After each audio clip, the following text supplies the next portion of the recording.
This episode of the Unwatched Asses is brought to you, as always, by patreon.com/0and09. If you want to support the show, be it this one, or Zero Lives, or any other things I've got going on that get put up onto the site, pitch in $1 a month. That's all I ask. Don't even have to pay a quarter of the cup of coffee to support a show and or shows you like. I'm not asking you to support each and every one of them individually. Hell, you get a frickin' bundle. So again, head on over to patreon.com/0and09.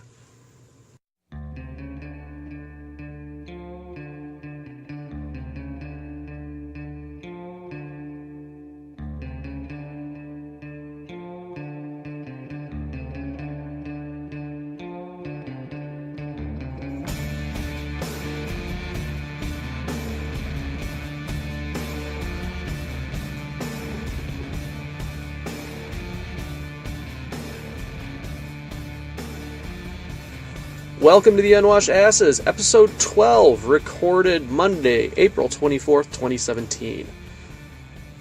I'm your host, Christian. God, I need to figure out a better fucking opening. I don't think about it until I'm actually having to do the damn things. So, you'll notice, based on the audio quality, that on the road again. On the road again. Sorry, hangnail bothering me. Yeah, it's been a roller coaster of emotions and mostly depression. So you know how awesome that is. And I vowed not to record when I was super upset about one thing or another, and I'm glad I did, because I was going to record, what was it, Saturday night, and I was in a right awful mood. So put it off a couple days, and I think it's going to be better for it. Because, yeah, you guys don't need to hear the self-loathing and how I'm an awful piece of shit over and over again. I mean, we can save those for super special episodes, but there's no reason we need to put them in each and every one of them. So, because I've been going home and doing fuck all, we need to get a show done. We need to record, and that's what we're going to do right fucking now. So here we are, sitting in my truck between jobs.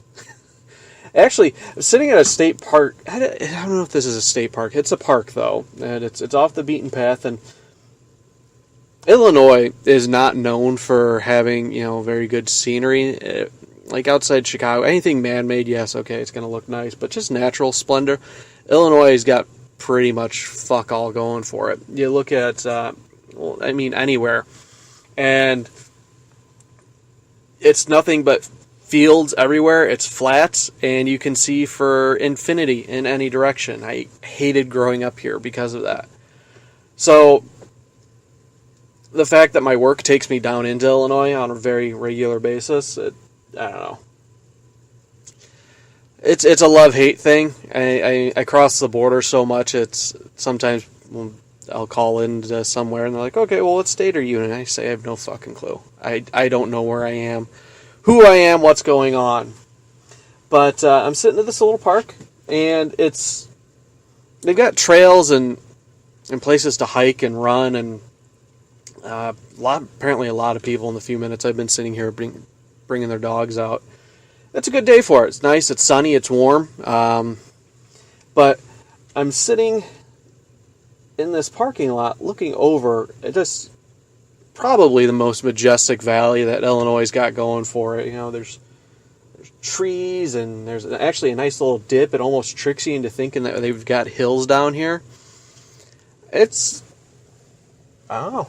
I need to start heading out here and eat my lunch at the picnic table.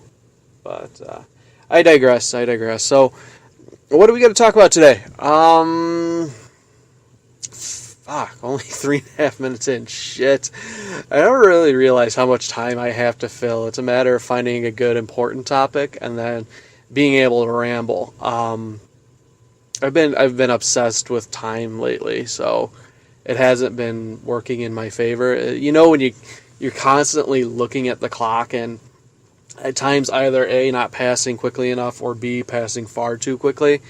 And it's always the opposite of what you want at that given time. So, like when I had my son this past weekend, I haven't seen him in so long. It's heartbreaking. It's awful, but you don't care. So I'm looking at the clock constantly, and it's flying by the time I have with them, and now I'm looking at the timer for this recording, and time is just dragging out, and I'm never happy, but that's on me. So when I took a look at the show notes, I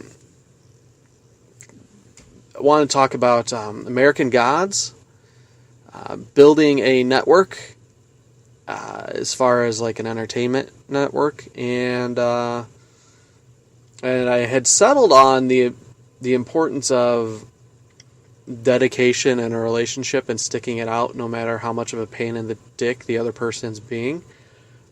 But despite having my better half's permission, that one might be too personal, and I might say something that I'll regret because then she'll have it in recording. I don't even know if she listens to this, but I know some of you do, and you might get back to her and you're like, oh shit, you'll never believe what Christian just said.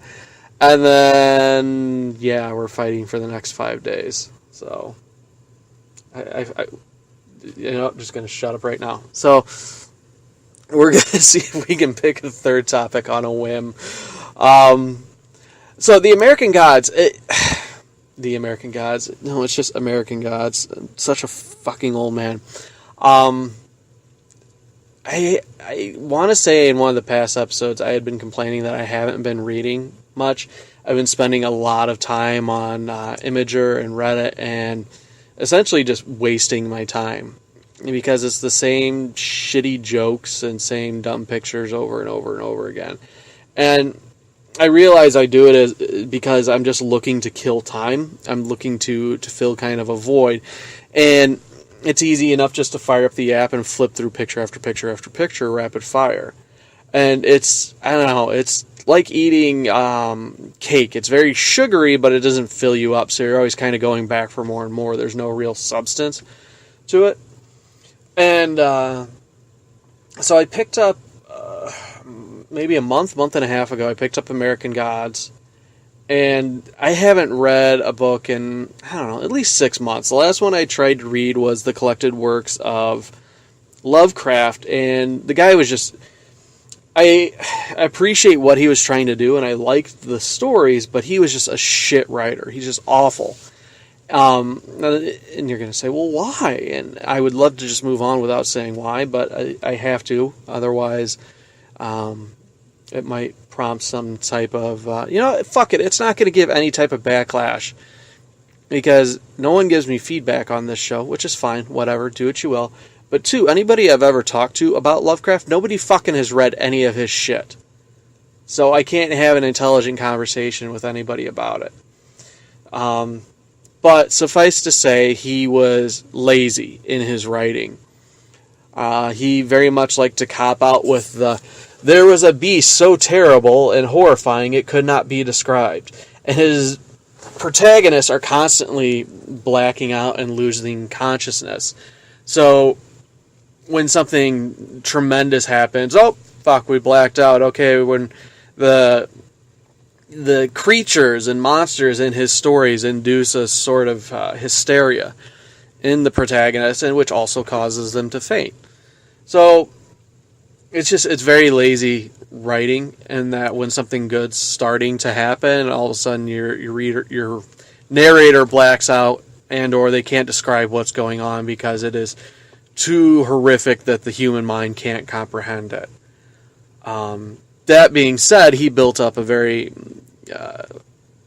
in-depth and fascinating, captivating world full of wonderful horrors. And in fact, it's enthralled me to the point of here's our third topic then, the old gods.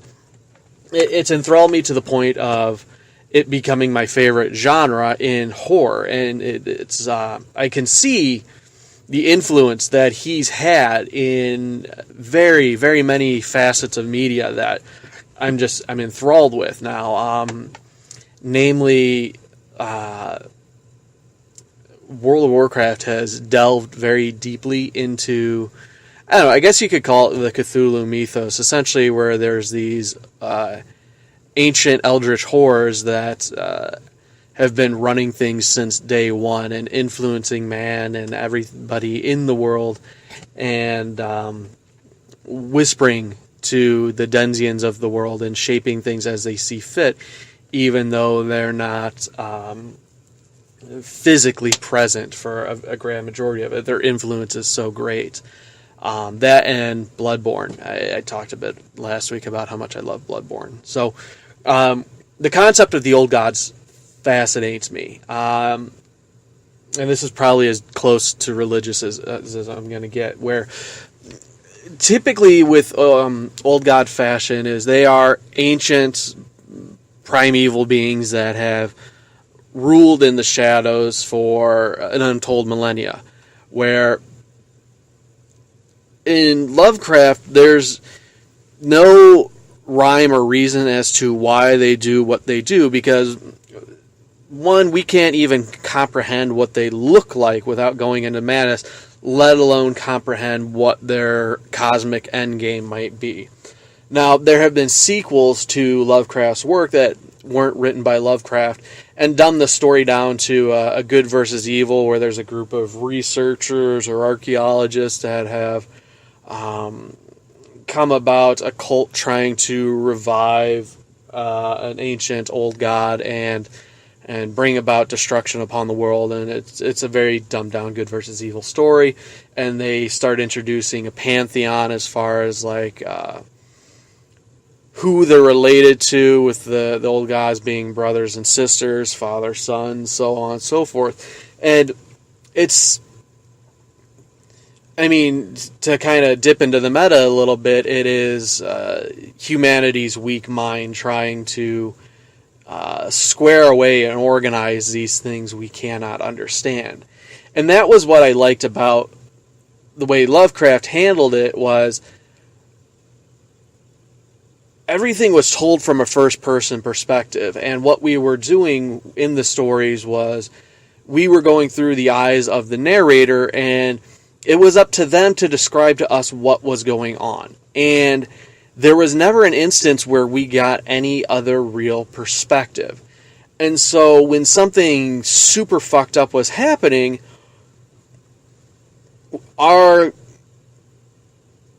perspective was limited to what only a human mind could understand. We're not seeing it from the side of one of the horrific creatures, or even like an omnipotent narrator who could describe both sides of what's happening.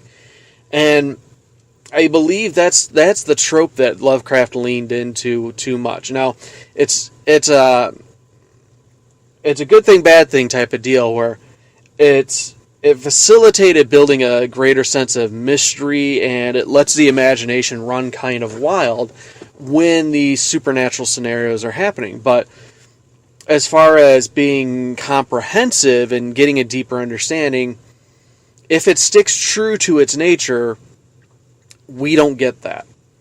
And that's the blessing and the curse, where we get the shortcoming and the downfall. And so it's I don't know. Like I love it, I hate it. But when we see people trying to ascribe human emotions and feelings and reasoning to what these things are, then it gets, I don't know, it dumbs down the story itself. And so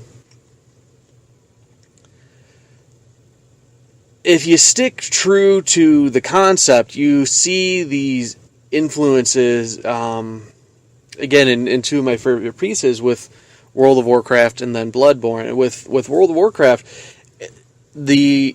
and I apologize for any inaccuracies at this point, because I know some of the lore, but I don't know all of it. So the way they're working it is that these ancient beings, there's essentially there's a good side and a bad side, like there is with anything, but it leans more towards like a heaven hell dichotomy than anything else. So you have the Titans that were that I don't know. No, the Titans are effectively the planets. The planets are like the eggs that hatch the Titans. And they are these ancient cosmic forces for good who are fighting against chaos, nothingness, darkness that is in the form of the Void Lords. Long story short, the Azeroth, where the game takes place, is a Titan soul. It's essentially, it's a Titan that's about to be born, but when it's found, it is one of the most powerful, if not the most powerful Titan that has been discovered. And so the Void Lords send their agents, in this case the Old Gods, to start corrupting the old soul, the Titan soul, and turning it towards their cause. Now, there were, I want to say, 4 old gods that were sent to Azeroth. And these are the ones that form or resemble closely the world that Lovecraft had built, as far as they are ancient, despicably evil creatures that, through their influence on other creatures, go about their dark bidding. So the one that is most well known, and the one that we faced in Wrath of the Lich King, was Yogg-Saron. And he had been imprisoned by the Titans had put some wardens in place to kind of guard the earth and help fight back this incursion of the old gods. And so they had captured Yogg-Saron and imprisoned him in this pit. Now, you see the influence spread through Yogg-Saron in multiple facets of the game. It almost could be argued that any major ordeal or tribulation that has happened is due to his influence. Because despite being in prison, he still can whisper thoughts and direct people and drive others to madness to do his bidding. The other very cool and intriguing aspect that I found to it, that his blood has actually seeped into the world itself and can be mined and refined. And it's, I want to say the metal they called it was Saronite. And so it was funny, like blacksmiths and engineers can make weapons and armor out of it. And then most notably, the Lich King, the big bad of that expansion, had built his entire fortress out of the stuff. And so the Saronite is really just an extension of this old god and is just driving everybody absolutely batshit insane. Further proving like the power that he has, he's able to corrupt the wardens that are watching him and stage kind of a breakout in where were we? Ulduar, I think it was. And that prompted the raid, the final raid of that expansion. And it's just tremendously well done through and through. And of course we have other ones. The big rumor being that the old gods are going to be kind of our big bad in the next expansion. That's where the events of Legion are leading up to. But getting back to what they are and why they do what they do, if you roll a Shadow Priest, you have a weapon which is a piece of an old god. And it was by far, like, I had been rolling Holy Paladin all throughout Warlords, and then once I heard, oh yeah, you get this weapon, and it's a piece of an old one, or an old god, and it whispers to you. I'm like, fuck it, I'm sold. I went ahead and created a Shadow Priest, and I had never gotten a priest past like level 60 up to that point, and so with this one, I went full bore. I dove into it, and I enjoyed every aspect, because then, hold on. Okay, sorry about that. I got to sign some work. I got stuff to do now. So we got to wrap this up real quick. So yeah, you get this old god, piece of an old god, and you can use it as a weapon. And the entire time, it's whispering to the player. And I shouldn't say the entire time because it'd get annoying real fast. Instead, when you encounter something new and pivotal, it will tell you something about that, and it's interesting to see because the way it tells things is that the old gods have been in charge this entire time. And the only reason things have happened is because they've willed it to be so. We're going to do kind of a smash cut over to Bloodborne. And the way that they handled it, it was very clearly, heavily inspired by the works of Lovecraft and that world he had built up where this ancient society had found these cosmic entities living beneath their city and had tapped into them and was infusing their blood because it had curative properties, one, and then two, they were hoping to transform and ascend into these cosmic and become cosmic entities themselves. But it backfired because humanity's weak and can't tolerate even like diluted forms of the blood. So what would happen is they would become monsters, and over time, as more and more of the monsters would come out, while one side, I don't remember what it was called, the Bjergenworth, the university there, they would continue research on the blood and how to become cosmic entities in their own right, while the healing church would use the blood they would administer it to patients to cure them of ailments, and the church also served a dual purpose that when somebody was too far gone and had become a full-fledged monster, they would initiate a hunt, and the nightly hunts you'd go out and kill the monsters effectively, those that had once been human. And so that's kind of how the story picks up with you, the player character, coming in, needing a blood treatment and then being drawn into the world of the hunt. And as you go through the game, you find it's not just a monster game. It's not about killing werewolves and big, scary, evil things. You find it is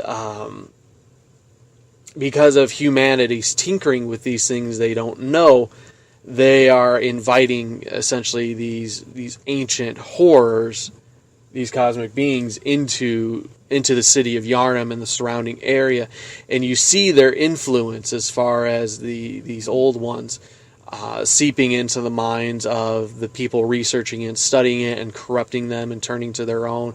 And what was really, really cool was that there was a concept called insight, where the more insight you had throughout the game, the more you kind of peeled back this veil of reality and saw things for what they really are, to the point where there would be these lesser cosmic entities hanging around the entire game, but because you don't have enough insight to see what they really are, they're invisible to you.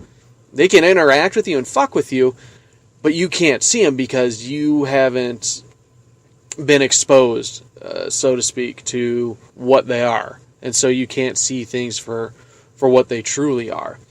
And just that entire concept was mind-blowing to me. And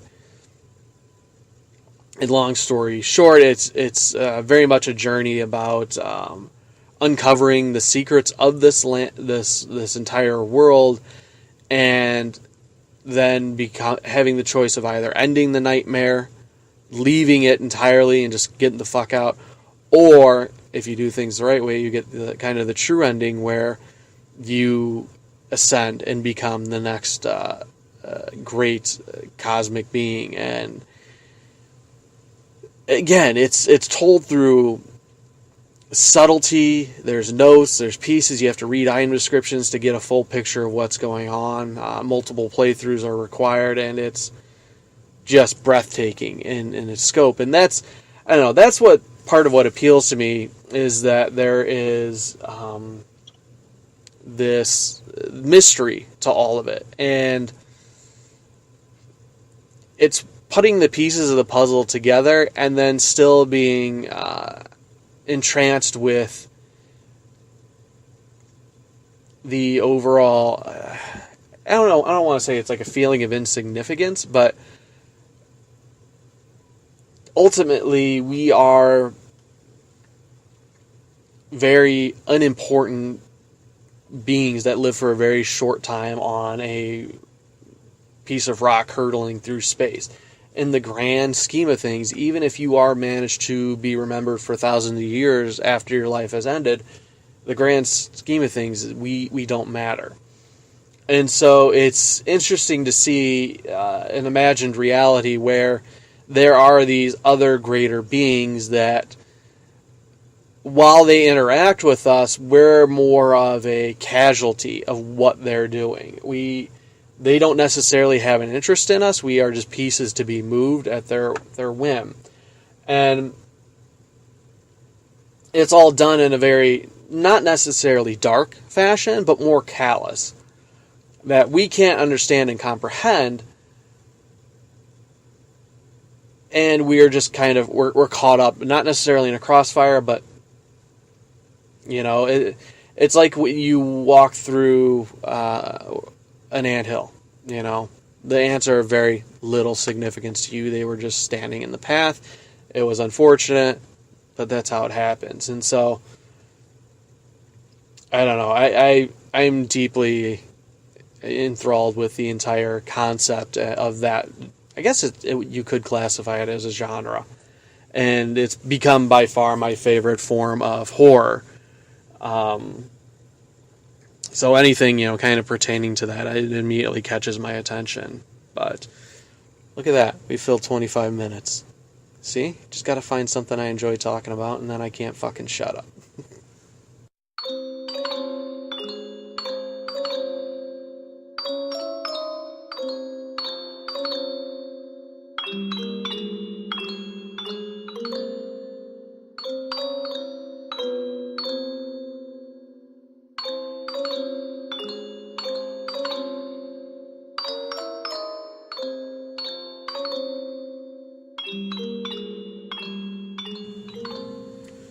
Alright, so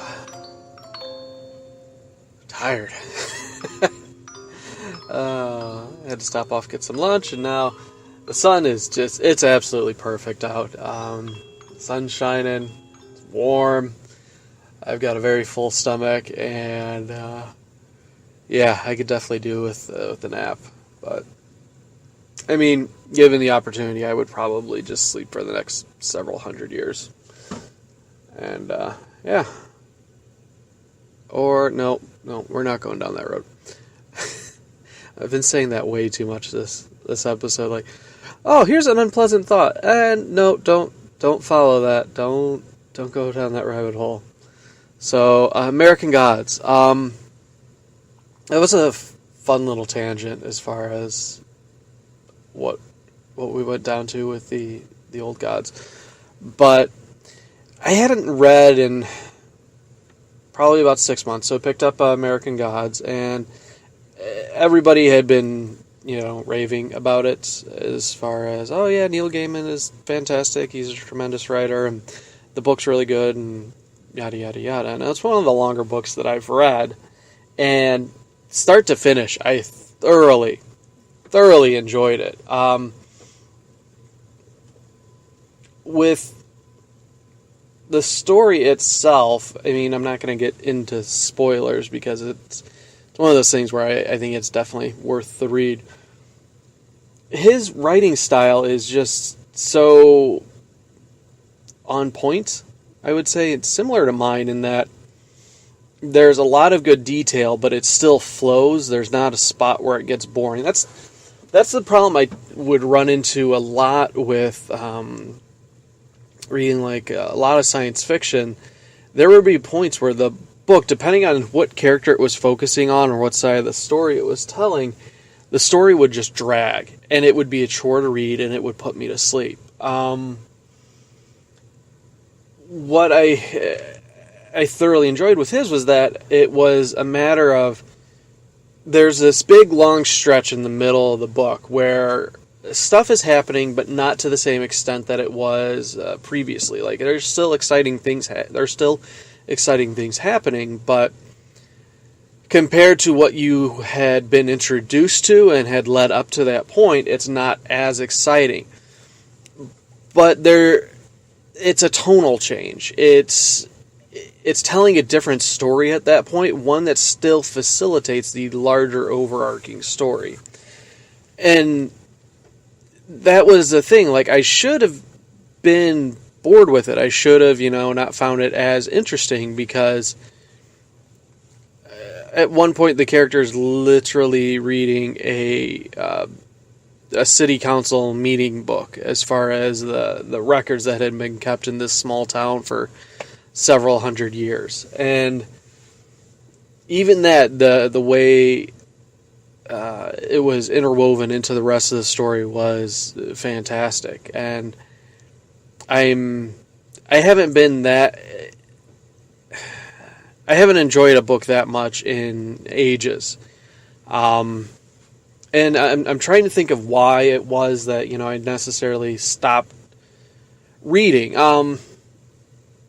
It used to be I would always be going to like Barnes and Noble or Borders or, whatever the other bookstores were at the time that are now since gone, and would pick up, a new book. And sometimes it would be one in a series that I had been reading, and other times it would be something completely new, something off the wall.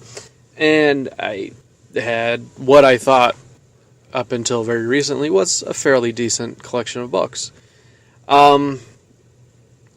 What changed, though, was when I had to travel for work, I picked up a Kindle. And I had always vowed that I would never get a Kindle, because I thought they were just kind of stupid, as far as like, why do you need to store hundreds and hundreds of books on one device? It's not like you're going to be switching from one book to the other when you're on a trip. It doesn't really innovate anything. Now, bear in mind, this was ages ago when we had the first Kindles out, and they had like those goofy little keyboards on them. It said there's no light on it, so it's not even like you can read it in the dark, and so on and so forth. But it just seemed a smack in the face, as far as the, being a total dickhead hipster about it. You're not reading it the way books were intended to be read. You need a physical book with pages that you can turn, and a spot you can put your bookmark in, and you can write in them and turn the pages and bend them and do whatever you want. It's your book. It doesn't have the smell. The smell is the biggest thing. Like, it doesn't smell like a book. And what ended up happening is I had to go over to Korea for a little bit. And the plane ride there was 14 hours. So I'm going to be spending at least 28 hours traveling. And then I was there for 3 or 4 days. And that being said, I was most certainly going to take every opportunity to immerse myself in this culture and explore and see everything that I could. But I was still going to have a lot of dead time. And so what I ended up doing was I purchased a Kindle. I told myself I was never going to do it, but I broke down and I bought myself a Kindle. So for the longest time, I stopped buying physical books, because that was the other great thing, is that the nearest bookstore to me was at least a half-hour drive. And it was always something, back then, where it would be a night out, or we'd go to a restaurant, we'd eat some dinner, we'd stop by the Barnes and Noble, pick up a couple books, get some coffee, and then see a movie or something. It was good times. But we could only do that every so often. And at that point in my life, I was a very voracious reader. I was constantly getting new books, reading them, and adding them to my collection. So the Kindle made it really easy, because you just hook onto my wireless network, it's tied to my Amazon account, and then I can browse pretty much everything. Buy it right away, boop, boop. It's there and ready to go. And the other great thing was, the battery lasted for ages. I never had to charge the thing. And so I ended up purchasing just a obscene number of books on the Kindle and reading them there. And it wasn't until I picked up American Gods that I realized, oh wow, I don't want to say lost touch, but I had missed out on those finer points as far as what made reading enjoyable. It was, I like to take care of my things, and I'm very obsessive about them being in a pristine state. And so with my job, I would of course take the book to work and read on lunch breaks, and if I had downtime. And what ended up happening is, the front cover got a little dog-eared, the pages got a little crinkled because it would sit in the center console when I wasn't using it and get jostled around a little bit, and then I put it in my lunchbox where it get a little more messed up, and if I wasn't getting upset, more I was realizing it was adding character to the book. It was becoming mine. And looking at the bookstore recently, sorry, I'm really fighting the snap.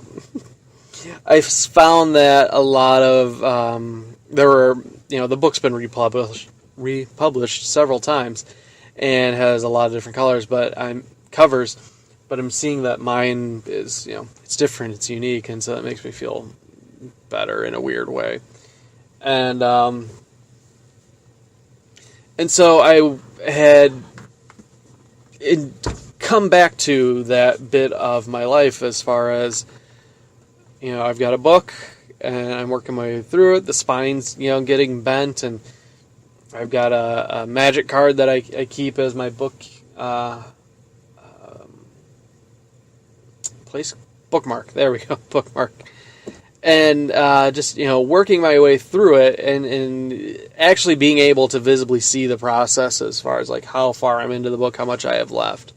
I missed having that. The Kindle has a lot of perks, but it doesn't have that, visceral quality. And so I finished American Gods on a day I didn't really have a whole lot to do. There's about 4 or 5 hours of just dead time sitting in my truck reading, so I burned through the rest of the book that day, and start to finish loved it. I cannot recommend it enough. I know I was saying on Friday Night Smite that if you do play Smite and you enjoy the lore of the different pantheons and the gods that live within them, it is a perfect companion piece. So after I finished it, it's like, well, what do I read now? I had heard good things about Gaiman's Norse mythology, but at the same time, I wasn't necessarily ready to plunge into another epic tale like that. And I'm looking through, the Kindle store, and I'm not seeing anything that's really striking my eyes. Like, I've purchased all these books over the years, and only a handful of them have I read more than once. Now, granted, the large part of my collection is Star Wars related. Like, I was very, very big into their expanded universe, and so when Disney kind of shut all that down, it's like, that sucks, because here's this world that I had been reading about for 20 years, and it's gone now. It doesn't exist. So I know it still exists. I can still get the books, but there's never going to be a continuation. Like, I had been following these characters for 20 years, and I don't know. It felt like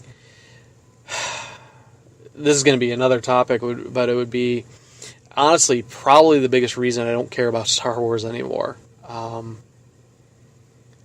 But we'll get into that here in just a bit. So it was a thing of, well, there's nothing in my collection that's really striking my fancy, except I have ages ago Microsoft had commissioned 2 books in the Fable series to be written, and I still have the one in my truck here. The one I have both of them. The one I think it was like the Balverine Order or something along those lines, and then Blood Tides.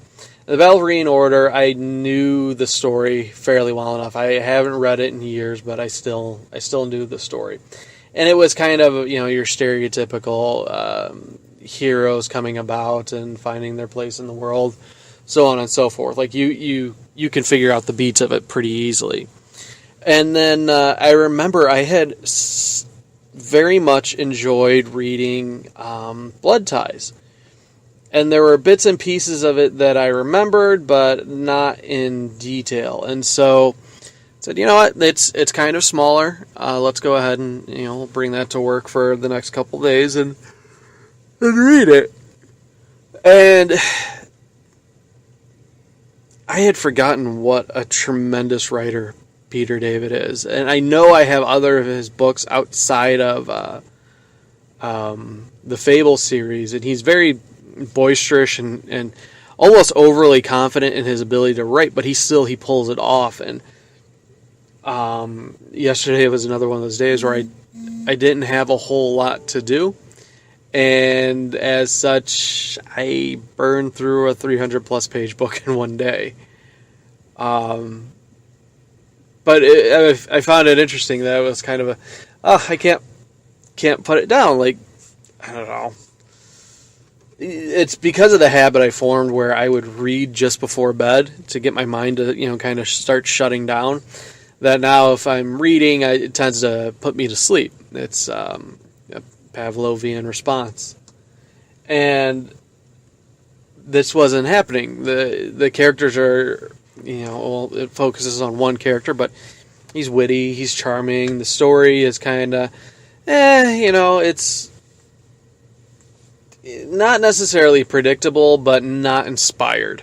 But it's still very well told, and start to finish, I loved it, and it made for an excellent palate cleanser compared to or a chaser to American Gods, which at some points was very heavy and profound in the story it was telling, whereas this one's very light and I don't know, it's a good after dinner mint, and it made me definitely yearn to go back and play the Fable series, and I'm thinking, well, how much time do you really have for games? Like, I'm working on Layers of Fear for the Zero Lives series now, and that one's going to be probably at least another 3 or 4 episodes. Smite I'm fairly well invested in just because of Friday Night Smite, I have to. And then I've recently gotten back into Destiny a bit, trying to work on that achievement progress. So it's a thing of, well, where do I have time? There's a lot of other projects I need to be working on instead of playing video games. And that makes me sad. Like, I love video games, but it's starting to become a thing of where I'm having to put that to the side so I can focus on projects and actually creating content. I don't know, maybe I'm growing up. But I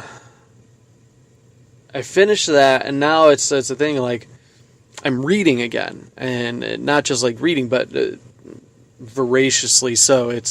I can't find a new book soon enough, and so this morning I said, oh, you know what? It was a bit of a pain in the ass actually having a physical book. I'm going back and forth on the pros and the cons here. So I said, let's try the Kindle out. I know it's loaded with a ton of different books. I haven't touched it in a little while. So I don't have to download anything. And I'm not going to bring my tablet. I'll bring the Kindle. I had also just, gotten back into Comixology and read the X-Force series that ran from 2010 to 2012, and that, it starts strong, gets weak, gets strong again, weak, and then finally finishes pretty strong.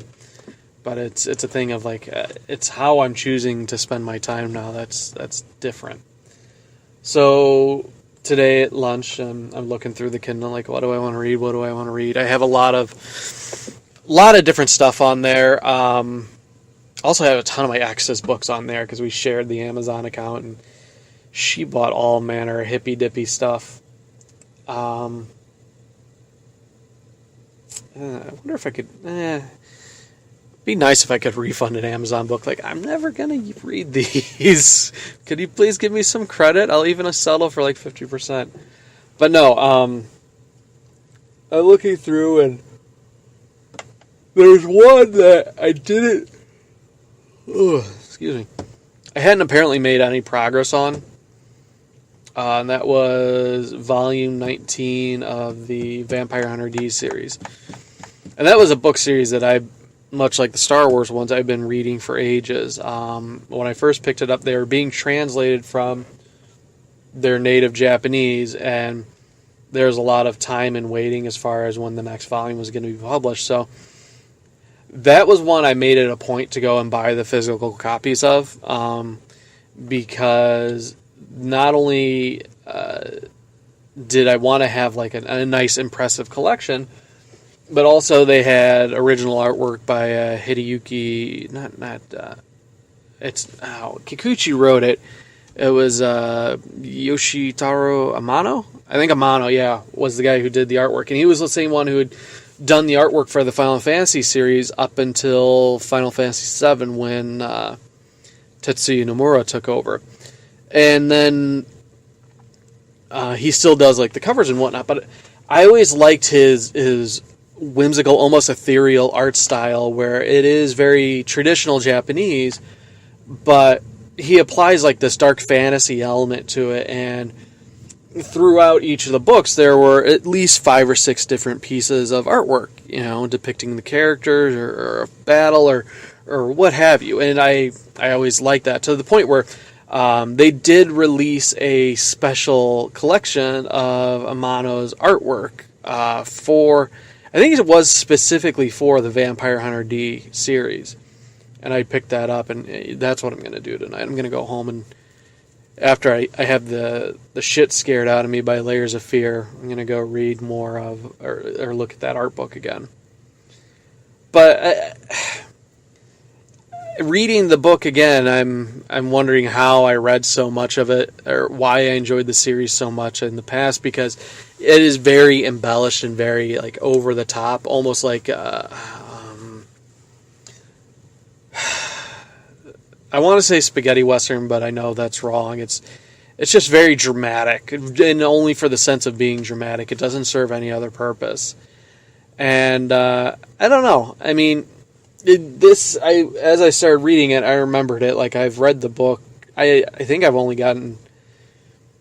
started and stopped with it over and over again. So, like, I know the first chapter very well, but I don't remember much outside of that. So, I don't know. I'm going to plug away at it. I bought it. I need to finish reading it. I'll maybe see where the rest of the series is at right now. Because I don't even remember how many there were. But I need stuff to read, guys. I need recommendations. So, as I say week after week, theunwashedasses@gmail.com, or hit me up on Twitter @theunwashedasses. Shoot me some recommendations. What should I read? At this point, I'm very open-minded as far as what I could read. I'm stick pretty much to fiction, though. Real world saddens me. I don't like the people in it. But send me a recommendation. That's the other nice thing about the Kindles. I can always download a sample and see if it's going to suit my palate. But yes, do it. Write the show.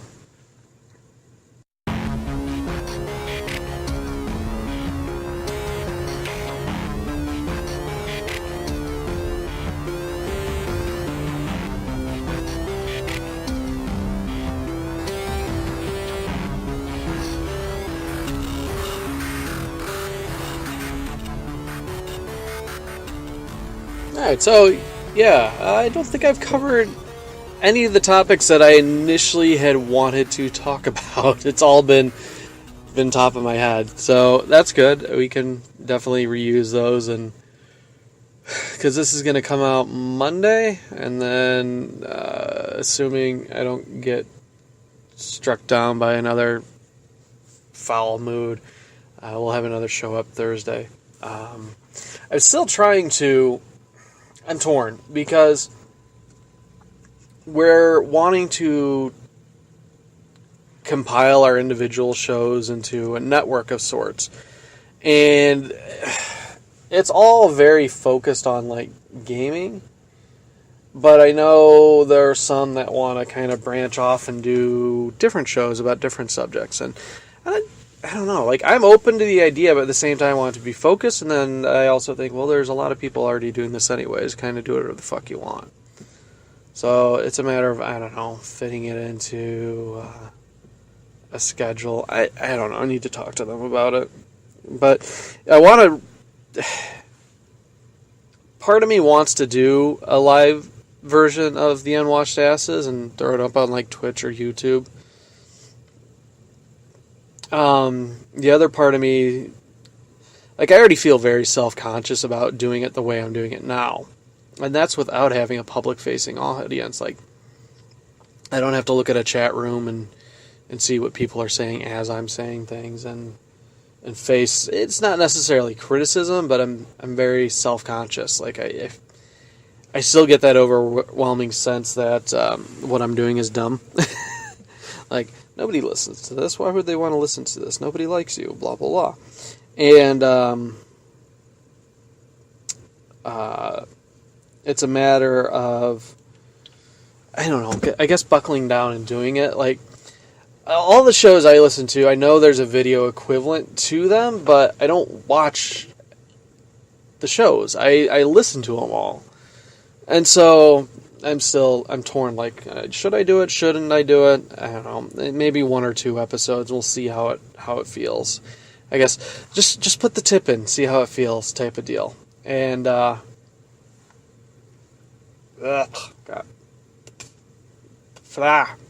Whisker in my mouth. They won't go. Why? God damn it. This is terrible. Terrible entertainment. I got it, though. So, Star Wars. Yeah, let's talk about Star Wars. I don't know, like, when I was a kid, I used to be big into Star Trek, and then someone whom I despise with an utmost passion had introduced me to Star Wars, and I very quickly switched camps, and since then had been a lifelong fan. And this was back when they were redoing the special editions of the original trilogy. And, you know, several years later, we would go ahead and get the prequels started rolling out. And when the prequels started coming out, I was very much hooked. Like, I was into it. Like, oh, we're getting new Star Wars. This is like Star Wars for my generation. And I collected the Pepsi cans that had the different characters' faces. I went out and bought all the action figures, even though I was like, what was it? I was in 8th grade at the time. And so, I don't know, maybe a little too old for that, but fuck it. The action figures are awesome. And I got the video games, and I was hooked. You know, everybody will always talk about how terrible the prequels were, but they definitely got me, like, into Star Wars. They got me excited about the property. And it was shortly thereafter with the prequels, I got into the expanded universe.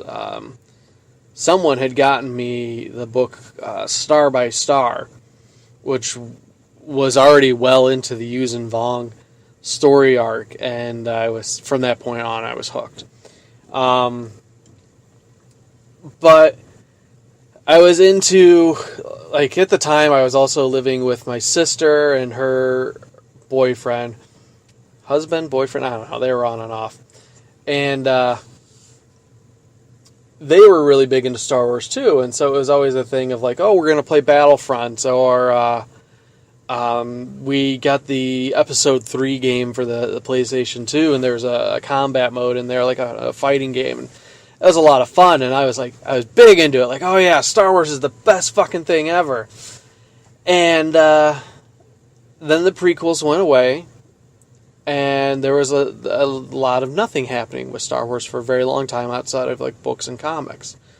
Of course, I had played like Knights of the Old Republic 1 and 2. I didn't really get into the MMO they released. Of course, like Force Unleashed, those came out. Those were kind of like ho-hum games, though.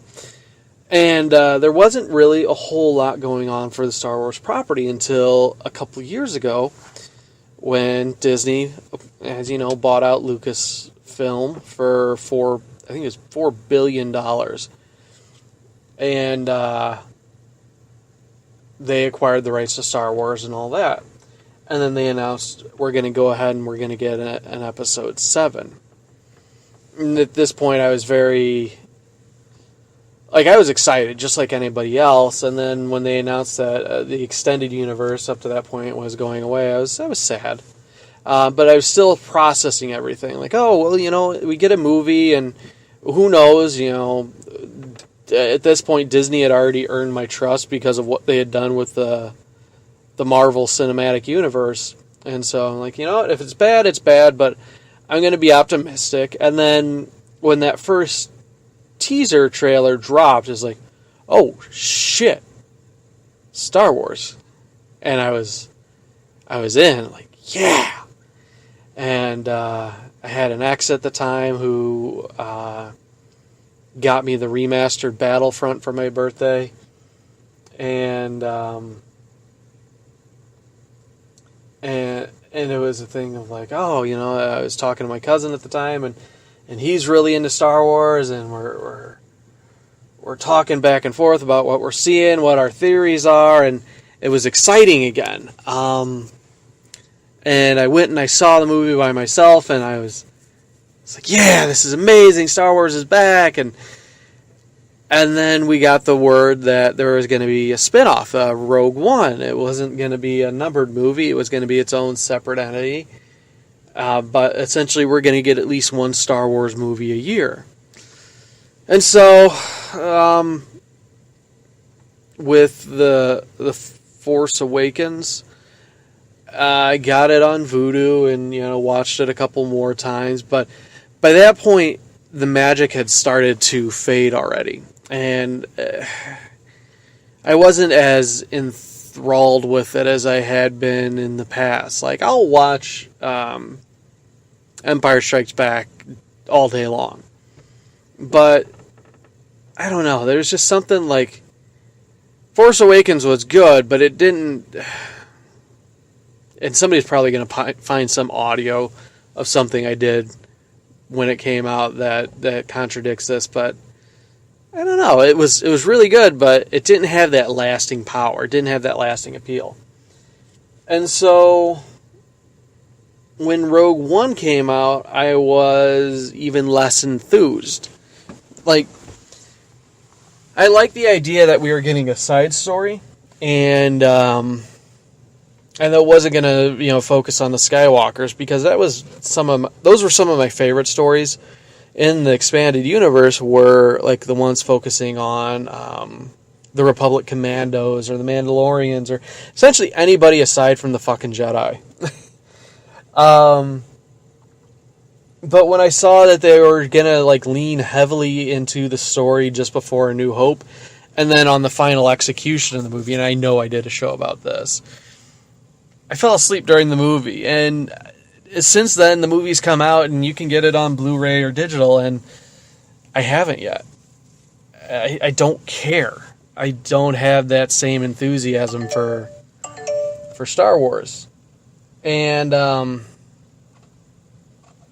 work is hassling my ass right now. Let's see what they want. Like, you can't be sitting in your truck doing a podcast. Yep. Okay. So we got to wrap this. We got to wrap this up. So I don't know. Maybe it's the thing of knowing that we're going to get a new one every year.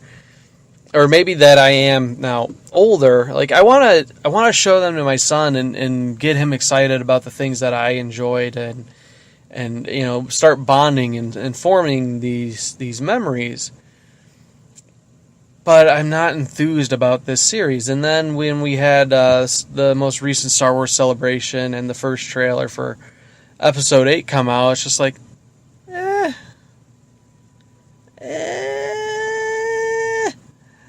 I don't know that I'm gonna have to go out and see it.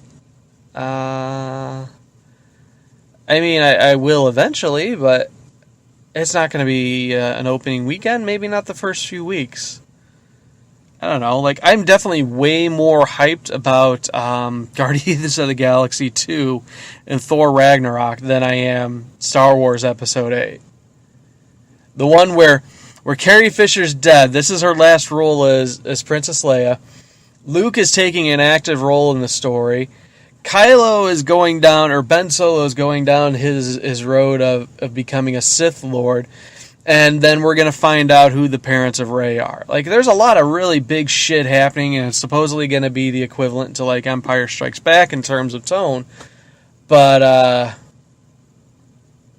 I'm not jazzed about it. I'm not, there's no excitement. And maybe that'll change as time goes on and we see more of it, but as it stands right now, like, I don't know, like, I want to go watch Episode 1 again. Like,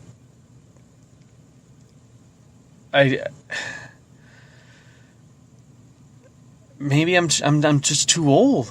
Maybe I don't give a shit, and I don't know.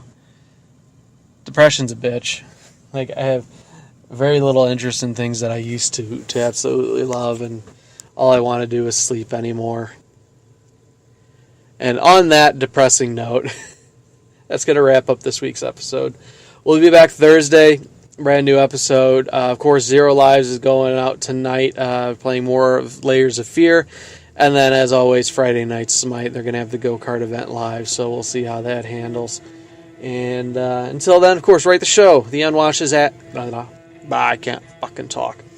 The Unwatched Asses at gmail.com, or again on Twitter at The Unwatched Asses. I can feel the end, it's drawing near.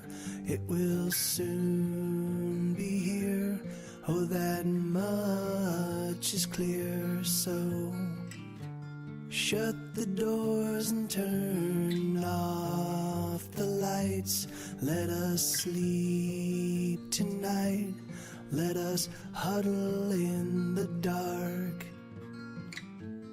Oh, my lover, you are beautiful,